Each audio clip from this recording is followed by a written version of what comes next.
কিছু গদ্দার আছে যারা দিল্লি থেকে টাকা খেয়ে,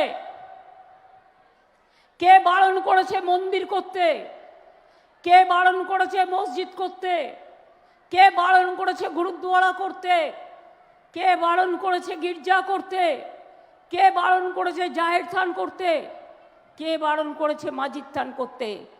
কিন্তু ইলেকশনের আগে কত টাকা পেয়েছেন আপনারা, কত টাকার থলি ঢুকেছে, আর হায়দ্রাবাদ থেকে নিয়ে এসছেন নেতা যারা বিহারে মুসলিমদের ভোট ভাগাভাগি করে বিজেপিকে জিতিয়েছে।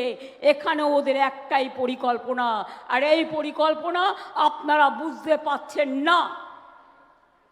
আপনার ছেলেমেয়েরা গ্রেপ্তার হবে, আপনার ছেলেমেয়েদের ওপর অ্যাকশন হবে। আমি মালদায় যারা করছেন তাদের কাছে অনুরোধ করব, দয়া করে শান্ত হন। মুর্শিদাবাদেও বলে যাব, কালকে ফ্রাইডে জুম্মাবার আছে, কারো কথায় গ্যাস খেয়ে এমন কিছু করবেন না যাতে সিবিআই করে এনআইএ করে আপনাদের অ্যারেস্ট করে নিতে পারে ভোটের আগেই। ভোটাধিকার কেড়েছে, যেটুকু ভোট আছে সেটাও যাবে।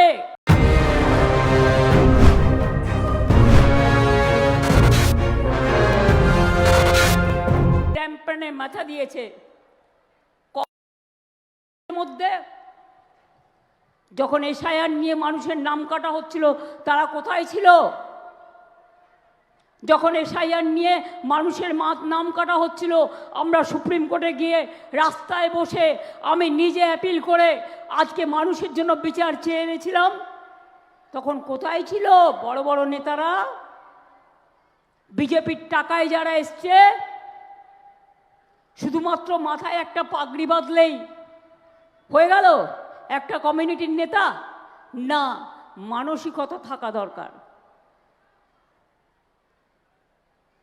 একটার জায়গায় 10টা মসজিদ করুন। ইলেকশনকে কেন্দ্র করে যারা করে তারা মনে করবেন ছলনা করে।